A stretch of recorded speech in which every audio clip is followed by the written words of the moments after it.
And a good afternoon, everyone. Welcome to Issues and Attitudes. We're back after a week off. My name is Jeff Owens, General Manager, WEIU. My co-host is fresh off spring break in Florida, Michelle Bravo. Hi. How you doing today? Pretty good. And our guest today, making her first appearance, also just right back from Florida, Robyn Carr. She's the Executive Director of the Children's Advocacy Center of East Central Illinois. I get it right? Sure, you did. All right. Well, thanks for coming in, Robyn. Appreciate it. I guess, we always like to, at first, maybe just educate our audiences out there. What is the Children's Advocacy Center? Sure.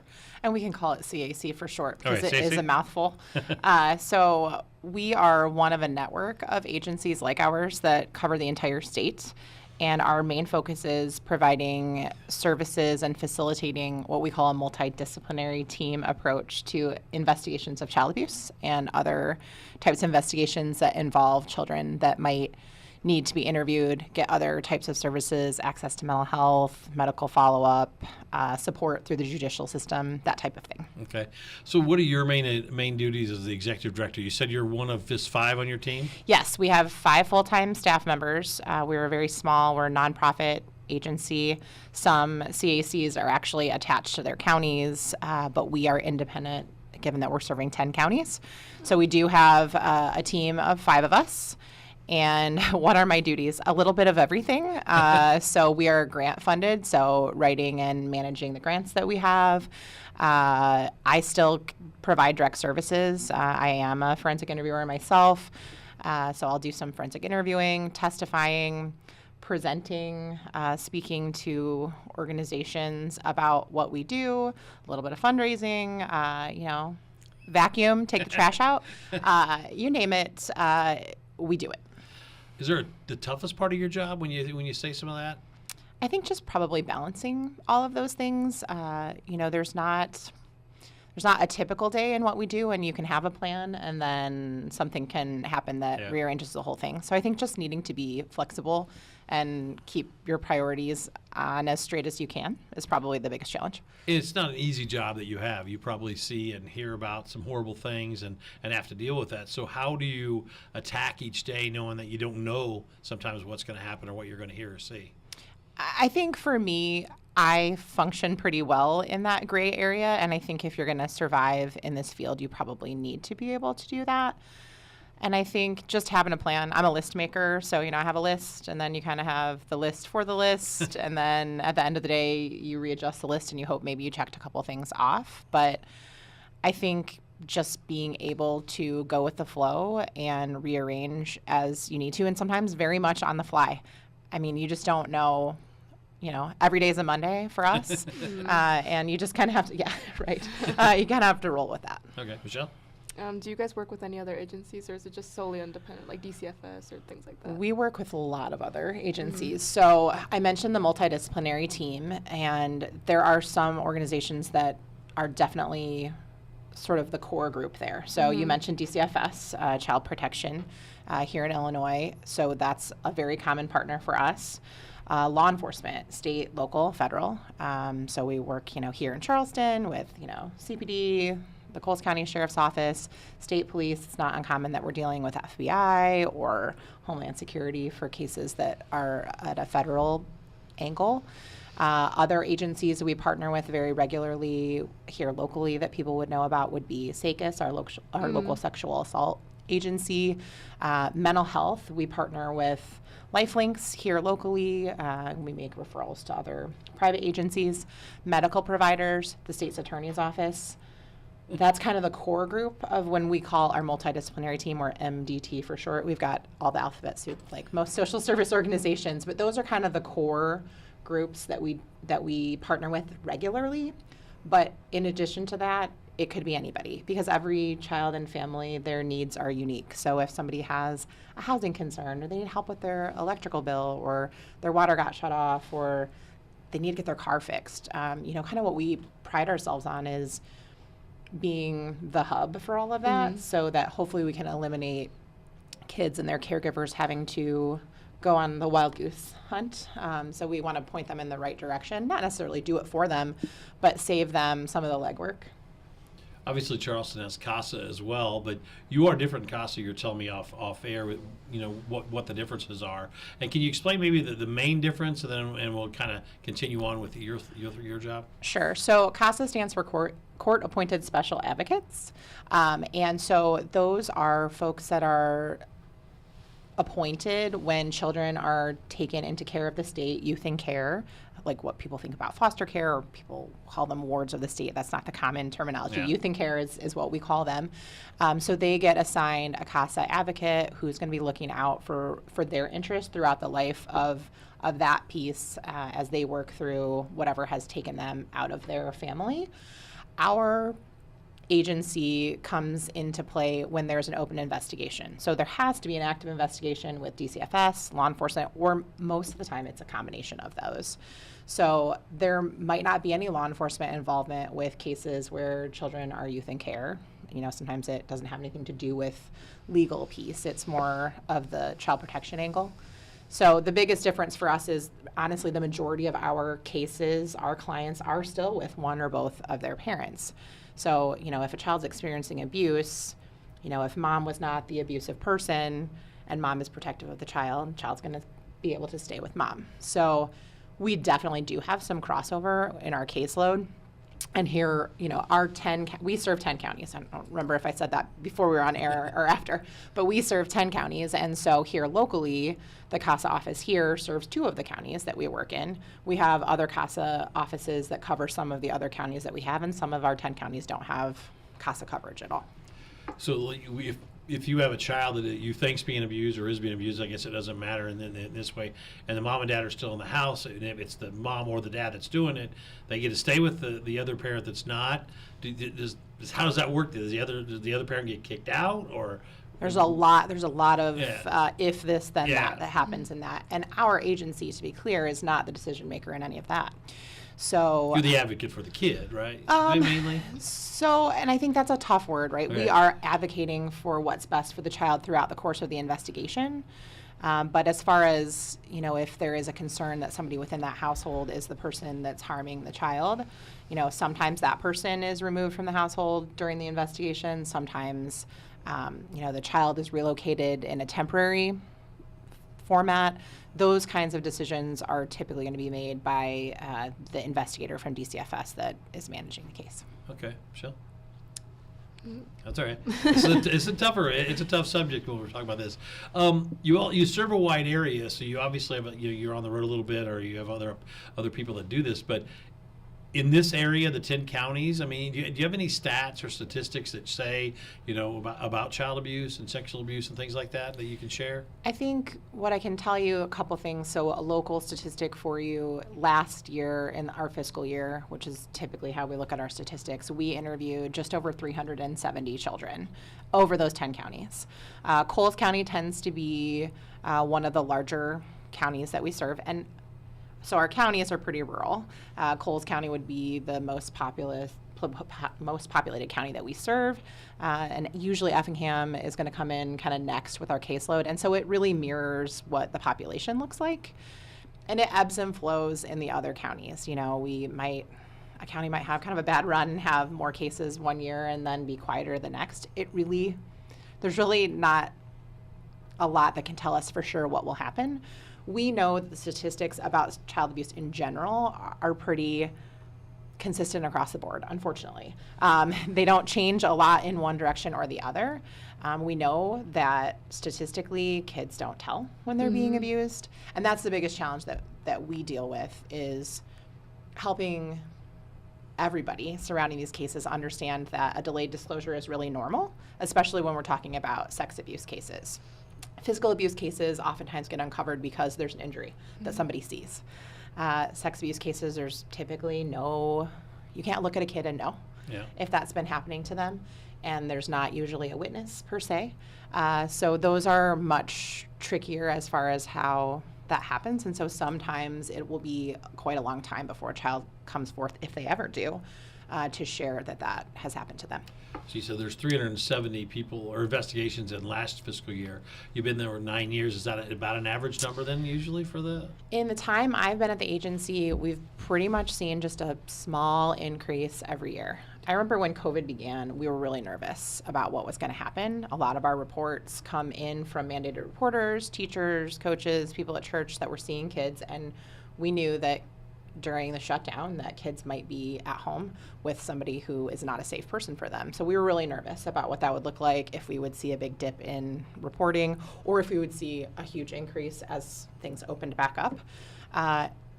Interestingly, it stayed pretty steady for us. We remained open throughout the pandemic. We modified some of how we did what we did to kind of give us the best chance to not all get sick or make others sick. But for us, those numbers, we see an increase just a little bit every year. And I think some of that is we've been able to increase our reach with our satellite offices, and we make access to us easier. It's easier for investigators to bring, clients to us for our services. But still, an increase every year is still not, it's not good news, right? How much did it increase by? Oh typically? Gosh, I should have run a report so I'm I could sorry. give you guys like hard numbers. If I hadn't been in Florida last week, maybe I would have been more on top of that. It's not a huge increase, but we added 3 counties. In 2017, we picked up Fayette, Effingham, and Jasper counties, who had not previously had a formal relationship with the Children's Advocacy Center. And so, of course, we saw an increase when we added 3 more counties of service. Mostly Effingham, that's And pretty Effingham is a large part of that. But part of it, I think as a society, we are working hard to educate people that if you are concerned about something that you see with a child, that you should report that information. We're working hard in schools to educate kids about what is safe, what isn't safe, how to report.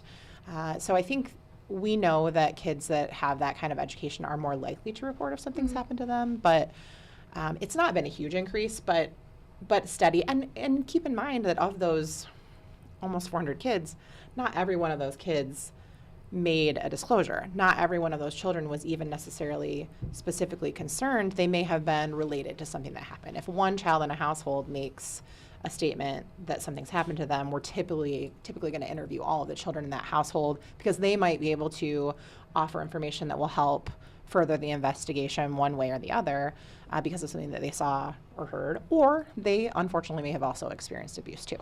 What leads for the law enforcement or people to call? When do you go into action? Is a phone call? Do you have to, like you said, forensic interviews people? So can you take us through that process? Sure.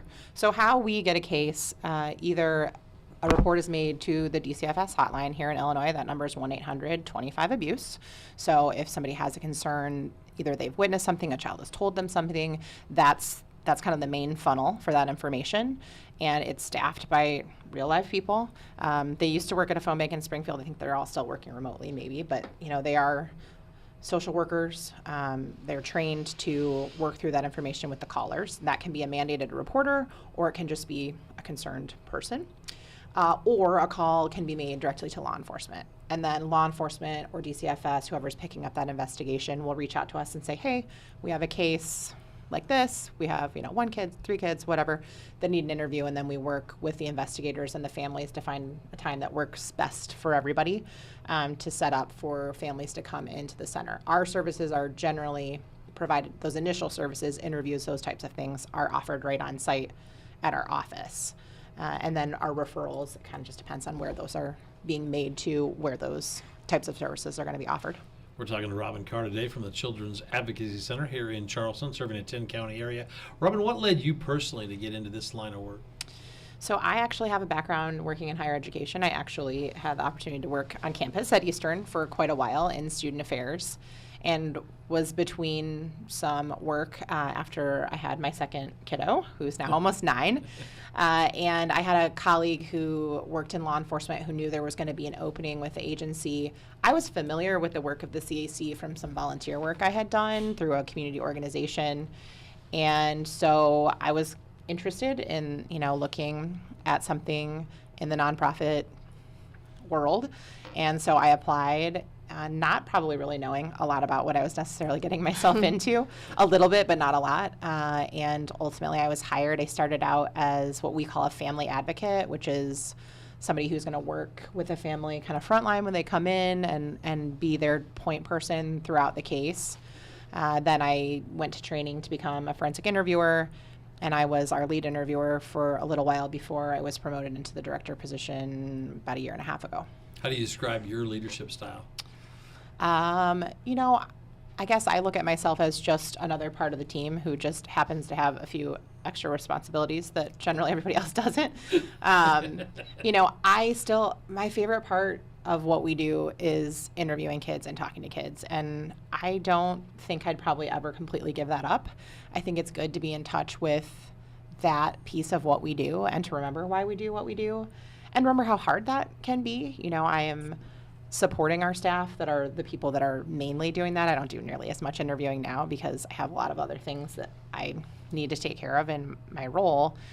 But I love to talk with kids. I enjoy visiting with the people who bring them there and, you know, helping make a connection. Maybe it's even just a cold call. We get people who call, you know, I have this worry or I need help with that thing. And I like to help talk to people and just help them find their way. We have a lot of great resources in our area. You know, as rural as it is here, we really are lucky and we have some great resources available.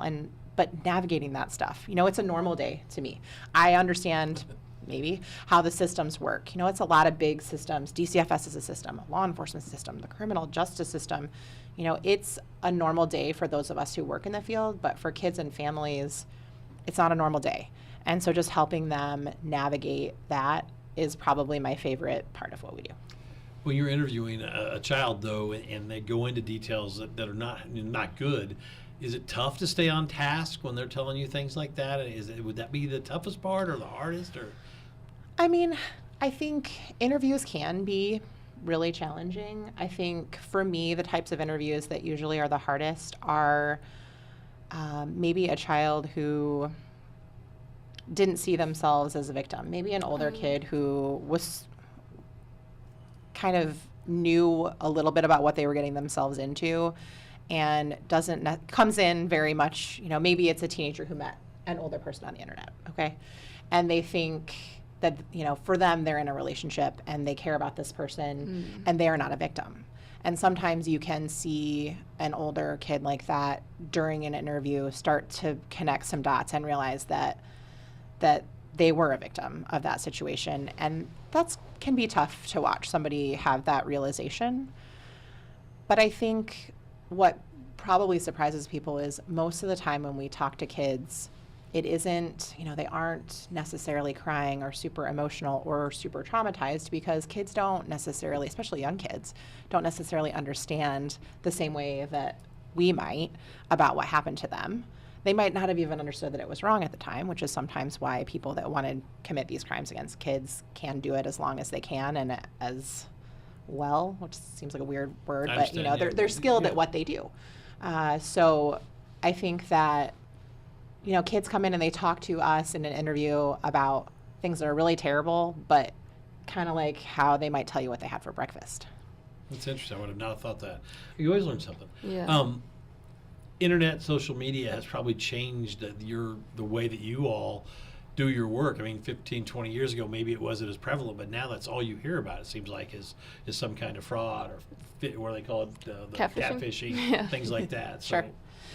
You know, certainly internet, social media, phones play a role in more of our sex abuse cases than not. Whether it's because that's partly how the perpetrator set up their relationship with a child. The word that we use in the industry is grooming. I don't really like that word. What it is manipulation. Yeah. But legally, the word we use is grooming. I understand. And so, you know, many times when social media, internet, these types of things are being used, the crime itself really starts a long time before there's any contact or exchange of images or whatever the case is.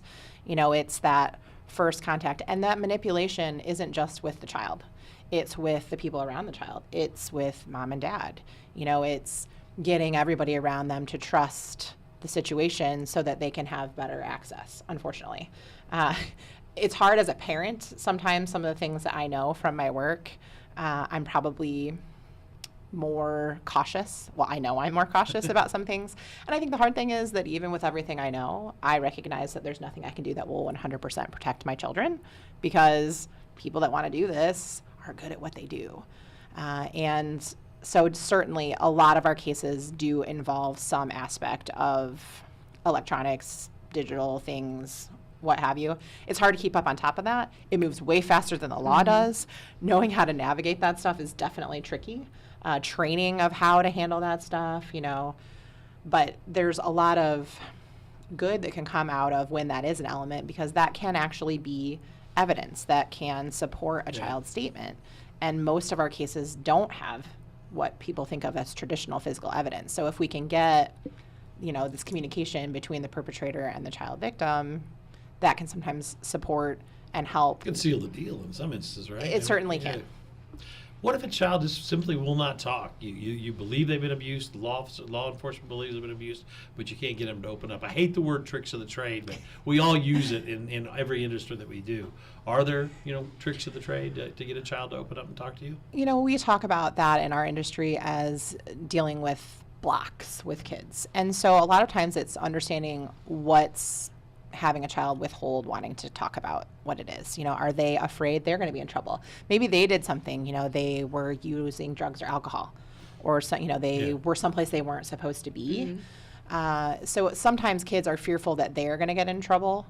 Sometimes they're concerned about what the impact is going to be on their family. If this person is within their household in some way, shape, or form, maybe that person is the provider in their family, and there can certainly be ripples that come out from a disclosure, which is sometimes why we see kids make an initial disclosure and then do what we call recant that statement, where they kind of take it all back, because things start to fall apart and it gets scary fast for kids. So we kind of expect that sometimes, but it's also really challenging to deal with in the field.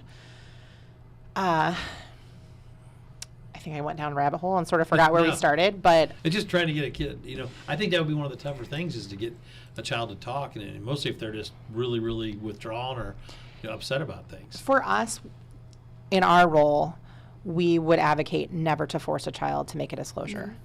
We're going to work with the family. Maybe the child's not ready to talk right now.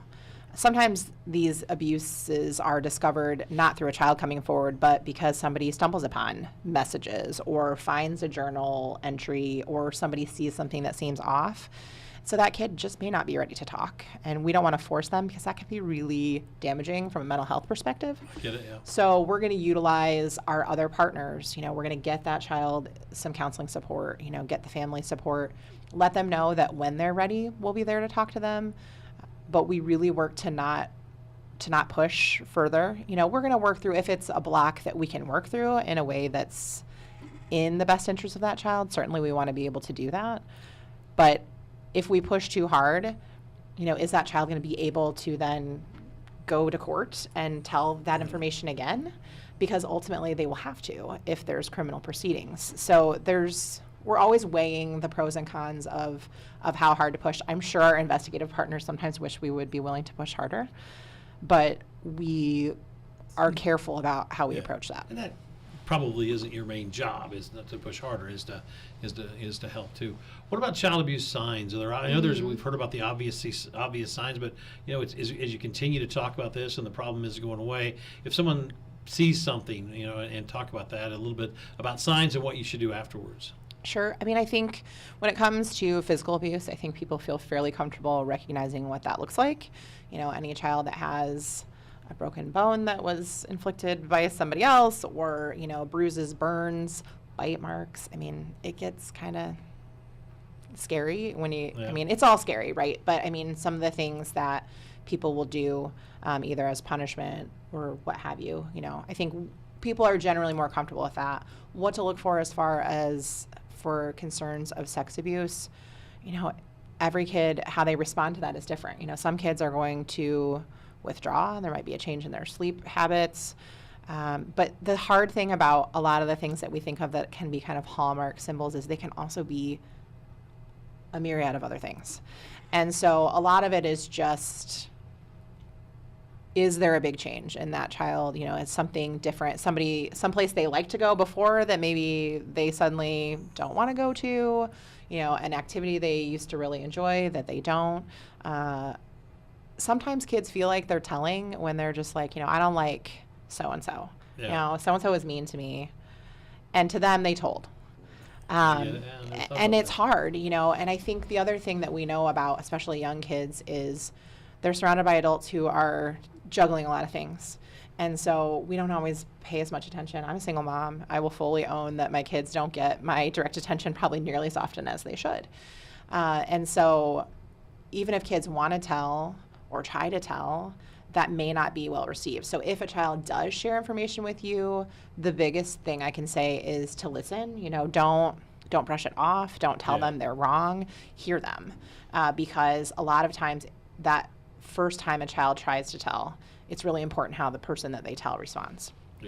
Mental health has been the word that in the past, 18 months to 2 years, we've heard so much about that, you know, that it's no longer it's no longer in the closet, as they say. It's out. So mental health obviously is an issue that you're dealing with these kids too, because you have to get them better and so they can, you know, move on to the next grade or the next section of their life. How do you involve that in what you do? One of our full-time staff members is a licensed counselor. So her role is more focused on crisis intervention. You know, if a child is in sort of more acute crisis post-interview, or when they arrive at the center, or maybe their caregivers are, you know, she can really help de-escalate right then and there. We make a lot of referrals. You know, we have one person. She can't serve our full caseload. So we're making a lot of referrals out to community agencies. And of course, in 10 counties, we want that to be an accessible person for that family. So somebody that's close to where they live and work. So, you know, her role is really to help make those connections that are going to be the best connections to help bolster the likelihood that a family is going to follow through on those services. And not every kid needs it.